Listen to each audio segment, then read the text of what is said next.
Dari 13 shadow man-nya Ronald Reagan, 8 masih segar walaupun usianya sudah di atas 70 tahunan dan bahkan ada yang di atas 80 tahun. Dan ke-8-8-nya dalam 1 minggu ini intens sekali datang ke West Wing, ke Gedung Putih menghadap Trump. Master plan mereka sangat melegenda, yaitu mendesain jatuhnya Uni Soviet atau USSR, dan berhasil. Tidak ada yang tahu grand plan mereka, sampai cara mengeksekusi mereka juga tidak ada yang tahu, hingga 3 dekade setelah itu baru file mereka dibuka oleh negara Amerika. Saya membacanya, membahasnya panjang, berkali-kali bahkan sampai menjadi referensi berpikir saya. Walaupun sudah lama, tapi benar, ini keren, asli keren. Kembali ke Trump, rupanya 5 bulan ke depan di Amerika memang waktu yang sangat pendek bagi administrasi kabinetnya Trump. Saat ini ada 2 front yang mereka hadapi. Front kubu Partai Demokrat yang mengajukan lawan Trump, yaitu dengan Joe Biden yang didukung oleh globalis di dalam negeri, dan Trump berperang dengan China, the great power, atas nama negara superpower pengendali dunia. Menariknya, globalis yang di dalam hal ini Big Pharmaceutical Company bermain dengan WHO dan bermain dengan pemimpin Cina. Kita semua tahu Partai Demokrat dekat dengan globalis dan pemerintah Cina sejak zaman Clinton. Nah, ini harus dijelaskan dulu, harus mundur sebentar. Pengetahuan dasarnya adalah kaum globalis itu tidak nasionalis. Ini terjadi di seluruh dunia dan bukan hak prerogatif pengusaha kakap di Amerika saja. Di Indonesia juga sama. Mereka ada yang berpaspor hijau, tinggal di Singapura, berbisnis di Cina, memiliki bank pendana di New York, pasar bisnis mereka di Eropa, kantor pusatnya di Hong Kong. Itu biasa. Di Cina juga ada kaum globalis. Di setiap negara ada. Mereka itu tidak punya nasionalisme. Apakah itu salah? Tidak juga. Hanya karena mereka dewanya uang, agamanya kapitalis, mereka sangat buas. Saat ini semua di dunia arahnya, pemahamannya digiring ke arah itu atau menjadi borderless country. Mereka menjadi world citizen, klaimnya mereka. Mereka itu tidak peduli dengan kekayaan wilayah atau kekayaan orang lain. Punya siapa? Yang jelas otak pikiran mereka adalah mau ambil semuanya. The winners takes all. Jadi secara negara Amerika, seperti dalam pernyataan George F. Kennan, we want to keep it that way forever, adalah Amerika mengendalikan 60% kekayaan dunia dan harus mempertahankannya. Adalah sebuah foreign policy yang Amerika punya dan lebih dari 70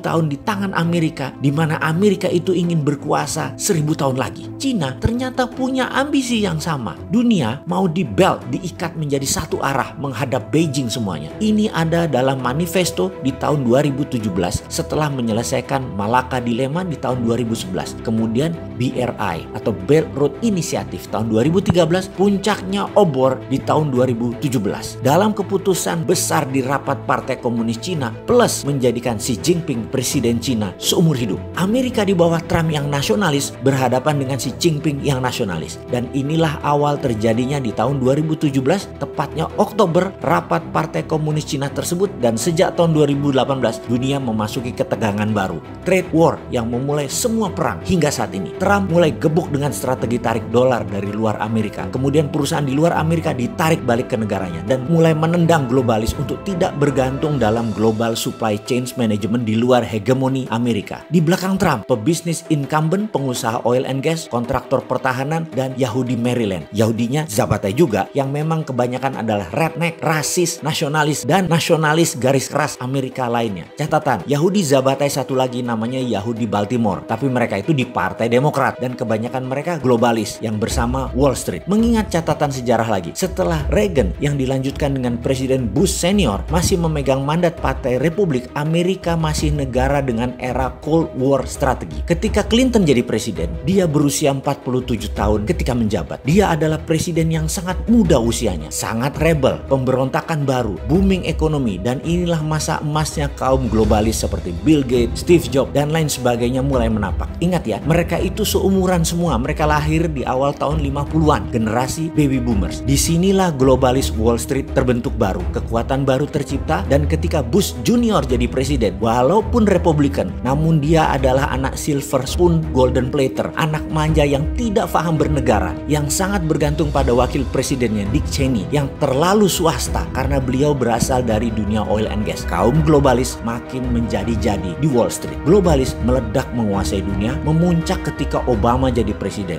Globalis ini 80% mempunyai support support sistem manufaktur mereka di Cina. Karena itu Partai Demokrat secara alami dekat dengan pemimpin Cina saat ini, Xi Jinping. Pertanyaan berikutnya, kenapa Cina? Ingat, di tahun 1989 Cina mulai maju dan tahun 90-an, 10 tahun setelah Cina membangun dasar pondasi manufaktur industrinya, Cina baru ngegas. Itulah tahun Clinton berkuasa. Bagaimana Cina ngegas? 10 tahun pertama menggunakan strategi renminbi di dalam, yuan di luar negeri, dan 10 tahun fokus mereka membangun basis manufaktur di dalam negeri Cina dengan strategi imitating, meniru, menduplikasi. Cina meniru apa saja, di mana strategi ini di kemudian hari membuat bangsanya menjadi terampil. Di masa Trump inilah masa globalis, pindahkan pabrik mereka atas nama efisiensi. Swasta Amerika panen gede-gedean. Oke, sebelum melanjutkan, saya hanya mengulangi agar sahabat paham. Negara Amerika adalah negara swasta. Amerika adalah negara yang heavy on private. Cina, Tiongkok adalah negara heavy on government. Indonesia meniru Cina, heavy on government. Apa-apa pemerintah yang memutuskan dan yang mengerjakan. Swasta sisanya. Itu juga kalau ada sisa. Saya adalah heavy on private. Saya ini pendukung swasta. Mulai paham bentuk pemerintahannya si Sontoloyo. Hanya beda swasta yang saya fokuskan. Ekonomi Sontoloyo itu heavy on SME atau small medium enterprise. Mendukung UKM dan anti globalis dan kapitalis. Dukungan saya terhadap UKM dibuktikan dengan usaha yang saya geluti 3 tahun belakangan ini. Oke, balik sebentar belajar sejarah untuk membuktikan Amerika negara swasta. Ketika tahun 1900, kapitalis dan globalis di Amerika itu nama-namanya seperti Vanderbilt, Andrew Carnegie, Rockefeller, Jean Paul Getty, JP Morgan, dan banyak nama-nama yang sampai sekarang organisasi mereka masih hidup, bisnisnya menggurita dan sangat besar. Kekayaan mereka kalau dijumlahkan lebih banyak dari kekayaan Federal Reserve, Bank Sentral Amerika. Beberapa kali kas negara kosong diisi oleh pihak swasta. Contoh yang paling faktual adalah ketika Filipina meminta kemerdekaan dari Spanyol. Spanyol minta dana kompensasi senilai 20